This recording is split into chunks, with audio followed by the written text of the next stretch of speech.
Assalamualaikum warahmatullahi wabarakatuh. Bertemu lagi dengan saya. Dan ya, ayamnya lagi kukuruyuk. Bener, ini jam berapa ini? Jam 23.17. Kali ini saya sedang menggambar Niwata Kawaca. Saya akan langsung aja ya ke ceritanya. Enggak lah, masa langsung. Saya harus mengucapkan terima kasih banyak dulu yang sudah subscribe, yang sudah mendengarkan cerita dan gambar saya ya. Baik, sekarang saya bisa mulai. Saya sudah berterima kasih. Ini kewajiban bagi saya untuk berterima kasih, itu semacam kewajiban. Kita udah sampai di huruf N, dan kali ini saya akan ditemani dengan tokek dan suara ayam. Udah sampai di huruf N dan sampai di saya pilih Niwata Kawaca karena Niwata Kawaca ada kaitannya dengan gambar yang sebelumnya, yaitu yang Mamang Murka. Saya lupa nomor keberapa itu ya, nanti bisa dicek sendirilah ya. Nah, jadi dikisahkan Niwata Kawaca ini adalah seorang raja. Dia adalah seorang raja dari kerajaan Manikmantaka, atau juga bisa sering disebut sebagai Ima Imantaka. Diceritakan kalau di pewayangan Jawa itu berasal dari atas angin ya, kerajaannya. Tapi kalau di versi India sana itu mereka berasal dari dasar samudra ya. Mungkin dari Atlantis kali ya. Dikisahkan Niwata Kawaca ini jealous ya, karena jealous sama kerajaan Indraprasta atau Amarta yang baru saja berdiri dan melakukan sesaji Raja Suya atau apa ya, pokoknya menjamu 40 raja dari berbagai macam negara untuk datang. Kok 40? 1000 raja kalau nggak salah ya, saya tuh kadang lupa ya, selama 40 hari 40 malam. Nah, dari berbagai macam berbagai macam raja itu sebenarnya Niwata Kawaca juga diundang diundang ke kerajaan baru itu untuk semacam peresmian lah ya, peresmian dengan jamuan yang sangat panjang waktunya dan sangat besar ya, megah sekali. Ini kerajaan baru berdiri sudah melakukan acara seperti itu. Nah, Niwata Kawaca sendiri dia jealous karena dia merasa kerajaannya jauh lebih besar daripada Indraprasta. Dia juga ingin menggabungkan seluruh bumi ini di bawah satu panji ya, persatuan, yaitu di Ima Imantaka. Tapi caranya berbeda. Kalau si Yudhistira di Indraprasta itu dengan cara baik-baik ya, maksudnya diundang baik-baik, kalau nggak hadir ya nggak apa-apa gitu, nggak diserang. Tapi si Niwata Kawaca melakukan aksinya itu dengan cara penjajahan ya, dengan imperialisme besar-besaran. Nah, di luruh kerajaan itu harus takluk gitu, dan harus ada di bawah panji persatuan Ima Imantaka atau Manikmantaka. Nah, karena jealous itu, dia berpikir begini, kalau saya mau mengambil hati kerajaan-kerajaan di bumi, maka itu kayaknya udah nggak mungkin. Saya udah melakukan penjajahan, itu juga biayanya mahal ya, capek juga. Tapi ada satu aksi yang menurut dia itu sangat bagus ya, aksi kunci. Mereka semua pasti akan takluk di bawah kaki kekuasaanku, kata Niwata Kawaca, kalau aku berhasil menaklukkan Kahyangan ya, atau istana dewa-dewa di Jonggring Solokasana. Nah, tapi dia juga tahu betul bahwa untuk melakukan aksi pertempuran dengan para dewa itu resikonya besar. Maka dia memilih untuk menaklukkannya pertama dengan cara yang halus, yaitu menikahi salah satu bidadari yang ada di sana. Dengan begitu aksi politisnya secara halus bisa dilangsungkan untuk menaklukkan Suralaya pelan-pelan. Dia berpikir seperti itu. Dia memilih, dia kesengsem sebenarnya sama waktu itu saya ceritakan di yang Mamang Murka ya, tepat video sebelum ini, itu bahwa si Niwataka Waca kesengsem lewat sebuah tabloid selebritis, di mana di situ ada Supraba ya, supermodel dari Kahyangan, dan dia ingin menikahinya. Selain untuk menikahinya juga sebenarnya itu adalah aksi politis untuk menaklukkan Kahyangan secara halus ya, dengan cara seperti itu, yaitu bersekutu dulu, kemudian dimasukkan ide-ide politis di sana yang harus kemudian dituruti oleh Kahyangan, oleh dewa-dewa, mengikuti kebijakan politis dari Imai Mantaka, semacam seperti itu, dengan pernikahan terlebih dahulu. Nah, si Niwataka Waca juga ini ya, yang seperti saya ceritakan di yang di gambar sebelumnya, teman-teman bisa simak di situ. Akhirnya mengutus Mama Murka, dan nanti ceritanya berlangsung seperti di video sebelumnya, bisa didengar sendiri, bisa dilihat sendiri. Nah, singkat cerita, setelah aksi itu gagal, aksi si mengirim Mamang Murka itu, dia akhirnya bergerak sendiri. Dia marah gitu ya, sangat marah gitu. Dan dia tahu bahwa ini aku lagi dikadalin sama dewa-dewa. Dewa-dewa itu kan minta bahwa Mamang Murka harus minta restu dulu sama Ciptaning gitu ya. Wah, ini cuma akal-akalan. Mau membunuh Ciptaning itu cuma sesuatu yang kecil gitu ya, maksudnya tidak ada hubungannya.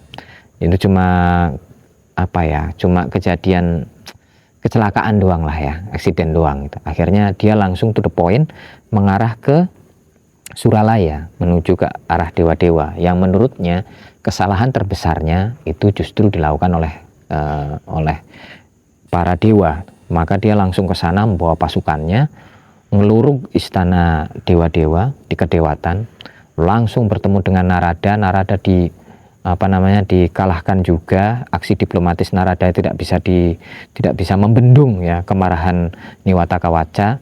Akhirnya mengobrak-abrik seluruh istana dewa-dewa itu beserta dewa-dewa. Semua dewa-dewa kalah oleh Niwataka Waca. Nah, Niwataka Waca sendiri itu sebenarnya secara bahasa Sangsekerta itu artinya adalah baju zirah yang sangat kuat ya. Jadi berbagai macam senjata itu tidak bisa menembus kulitnya sama sekali. Berbagai macam aji-aji itu nggak bisa menembus kulitnya sendiri. Dan Niwataka Waca ini adalah seorang tukang sihir yang sangat kuat ya. Dia bisa membuat ilusi-ilusi yang sangat luar biasa ya. Sehingga dewa-dewa itu sebelum bertanding satu lawan satu secara fisik dengan Niwataka Waca hanya menjentikan jarinya, mengucapkan mantra-mantra sihirnya, dewa-dewa udah kelimpungan. Dewa-dewa lelah dengan ilusi, kalah oleh ilusi yang diciptakan oleh Niwataka Waca. Jadi dewa-dewa itu semacam bertarung dengan angin ya, capek sendiri. Niwataka Waca ya cuma nggak ngapa-ngapain, cuma diem aja. Dia cuma ngerapalin mantra dan semuanya keok. Sebelum mereka dewa-dewa itu mengeluarkan senjata-senjata saktinya untuk melukai tubuh Niwataka Waca yang sangat kuat, yang tidak bisa ditembus oleh senjata apapun ya. Karena memang sangat kuat. Itulah kenapa dia memiliki nama Niwataka Waca yang artinya baju zirah yang sangat kuat. Nah, kemudian cerita berikutnya ada di di yang gambar Ciptaning di bawah-bawah sana, sama juga ada di video yang Mamang Murka. Kemudian dewa-dewa minta bantuan kepada Ciptaning. Nah, saat itu sebenarnya Ciptaning juga agak pusing ya, karena waktu bertarung dengan Niwataka Waca itu memang Niwataka Waca itu sangat kuat. Dia tahu betul bahwa ada satu kelemahan yang semua orang nggak tahu itu ya, namanya juga kelemahan itu ya, kelemahan kesaktian seseorang itu kan pasti disembunyikan, dirahasiakan. Nggak ada yang bisa mengalahkannya, dan Arjuna tahu, Ciptaning itu tahu. Yang belum tahu bahwa Ciptaning ada Arjuna ya bisa ditonton di video yang ketiga ya, yang berkawan Ciptaning, dan juga sekaligus nonton yang itu yang Mamang Murka itu, biar tahu tautan ceritanya. Bagi yang sudah tahu ya syukurlah, saya lanjutkan saja. Nah, akhirnya Arjuna meminta izin kepada dewa-dewa, terutama kepada Betara Guru, meminjam Supraba ya sebagai duta tipu-tipu Karena kan Niwata Kawaca kan memang meminta Supraba untuk jadi istrinya. Nah, akhirnya Arjuna meminta Supraba untuk menyusup ke sana dan pura-pura menerima pinangan dari Niwata Kawaca tersebut ya. Dan aksi itu dituruti, permintaan itu dituruti oleh Betara Guru. Sama dewa-dewa yang lain juga dituruti. Oh iya nggak apa-apa itu. Akhirnya dikirimlah Supraba ke sana. Pertempuran gencatan senjata waktu itu ya, karena seolah-olah gitu dewa-dewa sudah memberikan Supraba kepada Niwata Kawaca. Niwata Kawaca pulang dengan senang banget gitu, menggendong Supraba gitu. Wah, aku mau nikah sama Supraba gitu. Istana dewa-dewa juga akan takluk padaku gitu. Termasuk Betara Guru juga akan takluk secara de facto ya, benar-benar takluk ya, sama de jure. Nah, kemudian di malam pertama setelah pernikahan itu dengan Supraba, ya jadi Supraba pura-pura mau nikah ya sama Niwata Kawaca. Di malam pertama itu saat mau melakukan belah duren ya, itu Supraba itu udah ya namanya juga suami istri baru ya, udah dielus-elus, udah dibelai-belai, udah dicipok-cipok gitu ya, udah dicium-cium. Sedang melakukan percumbuan di ranjang pengantin itu, Supraba tiba-tiba gini ngomong, Mas itu, Mas Kaca itu, Mas Waca itu, Niwata Kawaca, Mas Waca itu, nggih Dik, apa itu, ayo tuh Dek gendang itu, ntar dulu gitu. Aku mau tanya sesuatu, jangan buru-buru gitu, malam masih panjang gitu, aku kan udah jadi istrimu, besok-besok juga kamu bisa kelon sama aku terus dan terus itu. Oh iya santai dulu gitu, kata Supraba. Ada apa tuh Dek itu? Aku tuh mau tahu kok kamu tuh kuat banget itu, bisa sih? Oh iya dong bisa gitu. Wah, aku kuat banget, nggak ada senjata yang bisa nembus aku tuh. Mau ditusuk sama apa itu penitinya melengkung gitu. Mau ditujes sama busur, alah busur itu mental, kulitku itu kandel gitu, tebal gitu. Oh iya aku tuh tahu, cuma kan aku kan istrimu Mas gitu. Iya boleh dong gitu, aku tahu apa namanya bagian tubuhmu yang bisa ditembus senjata gitu. Waktu itu nih Niwata Kawaca karena lagi di mabuk asmara gitu ya, dan juga karena udah ngepet banget itu, udah nafsunya udah diubun-ubun itu, akhirnya nyeplos itu. Sebenarnya lo Dek gampang banget lo gitu, kelemahanku itu gampang banget, tapi tersembunyi Dek. Di mana Mas? Di titit, bukan di situ. Tititku itu ya besar gitu maksudnya, dan kuat juga itu. Itu saya sensor loh ya, bukan saya nyebutin, saya bilang titit, nah gitu. Nah terus di mana Mas itu kalau bukan di situ? Kelemahanku itu ada di rongga mulutku. Gitu. Oh di situ, iya makanya nggak bisa ada yang bisa ngalahin aku, gigiku kuat gitu, semuanya kuat. Kalau aku ngatup senjata kena gigiku ya semplak senjatanya itu. Tapi kalau aku buka mulut, nah itu di pita suaraku itu itu kelemahanku. Oh di situ, tepat di pita suaraku, di kerongkonganku itu, itulah kelemahanku. Oh di situ, ya yuk gitu. Malam pertama yuk ntar dulu Thomas, aku tak pipis dulu ya gitu. Oh iya tak tunggu di sini ya. Nah Niwata Kawaca kelekar di situ, si Supraba ke kamar mandi gitu ya. Pas di kamar mandi langsung ketemu sama Arjuna. Dibilanglah bahwa kelemahannya Niwata Kawaca itu terletak di mulutnya, di rongga mulutnya, di pita suaranya. Arjuna saat itu kemudian membuat keributan. Niwata Kawaca kan lagi geletak-geletak di kasurnya ya, nungguin Supraba lama banget itu. Dia udah nafsunya udah diubun-ubun itu, udah bayangin macem-macem, wah mau kelon sama bidadari gitu. Nah akhirnya ternyata yang ditunggu-tunggu malah yang muncul bukan Supraba tapi keributan itu. Tiba-tiba ada suara brok dan pertempuran di luar, di dalam istana gitu, karena Arjuna memang sudah menyusup juga di sana ya. Niwata Kawaca kaget tuh, nggak pakai baju ya karena udah telanjang itu, dia keluar, ini ribut-ribut ada apa gitu. Wah bos, ini ada serbuan mendadak itu, ada penyusup, ada ninja itu. wah ya dipitas gitu, dikalahin, nggak bisa bos ini, wah sakti banget, wah goblok semuanya gitu, minggir. Nah, akhirnya Niwatakawaca sendiri ngeladenin, wow ini apa namanya makhluknya, bocah cilik tuh, orangnya kecil, krempeng, badan nggak keker-keker amat, kelemar-kelemar, kamu siapa? Terus Arjuna bilang, ya saya cuma manusia biasa lah gitu. Yang jelas saya kesini itu mau melumpuhkanmu. Wah, Niwatakawaca ketawa, ya nggak mungkin kamu bisa ngalahin aku. Ya coba aja, tanding aja. Itu akhirnya tanding itu sama Arjuna. Memang itu ketika dilepaskan berbagai macam senjata itu nggak bisa tembus di kulitnya Niwatakawaca. Jangankan nembus, nancep aja enggak, itu semuanya mental. Nah, akhirnya saat Arjuna kerepotan dengan itu, Arjuna dipegang sama Niwatakawaca, terus dibanting ya ke tanah. Dan saat itu juga sebenarnya Arjuna itu cuma pura-pura ya, waktu dibanting itu pura-pura pingsan. Dia pura-puranya langsung blek gitu, kesakitan dan pingsan, melekar-lekar pingsan.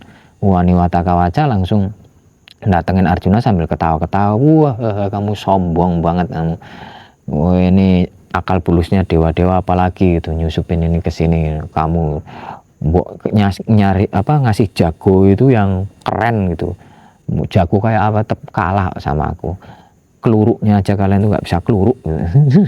Akhirnya pas deketin Arjuna itu sambil ketawa-ketawa kegirangan, Arjuna menyipitkan mata, membuka mata sedikit, dan saat itu juga Arjuna melepaskan senjata Pasupati, senjata yang saya ceritakan di video yang ketiga di Ciptaning, dilepaskan saat Niwatakawaca terbahak-bahak, membuka mulutnya, giginya juga apa membuka ya, maksudnya itu sampai nggak ngatup, giginya itu terbuka, kelihatan itu ada kerongkongannya, ada klip-klipnya di sana.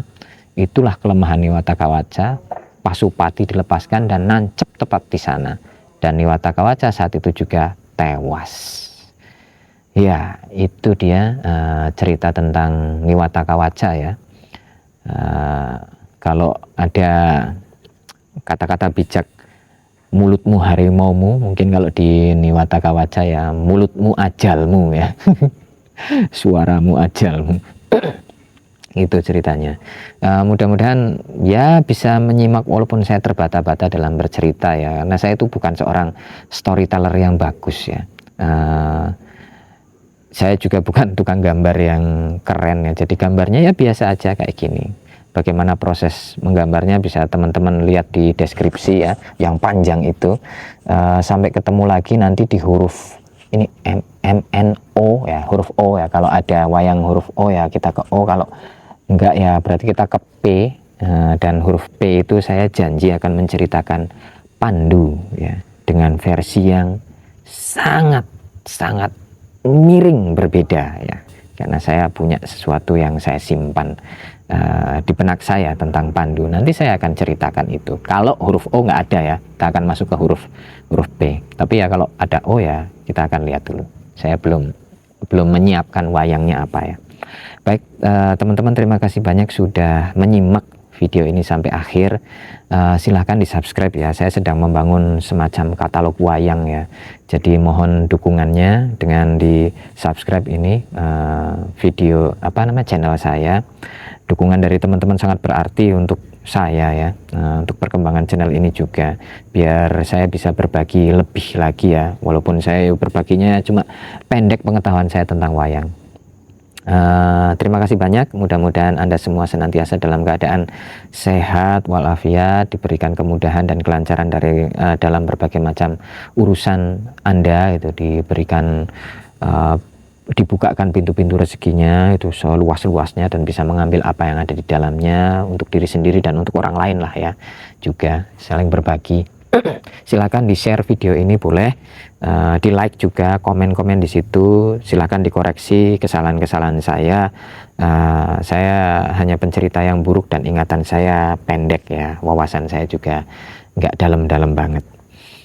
Mudah-mudahan Anda semua senantiasa diberikan kesehatan dan keselamatan dan kebahagiaan dunia dan akhirat. Amin, amin, amin. Saya Alex Suhendra undur diri, sampai ketemu di huruf berikutnya. Wassalamualaikum warahmatullahi wabarakatuh.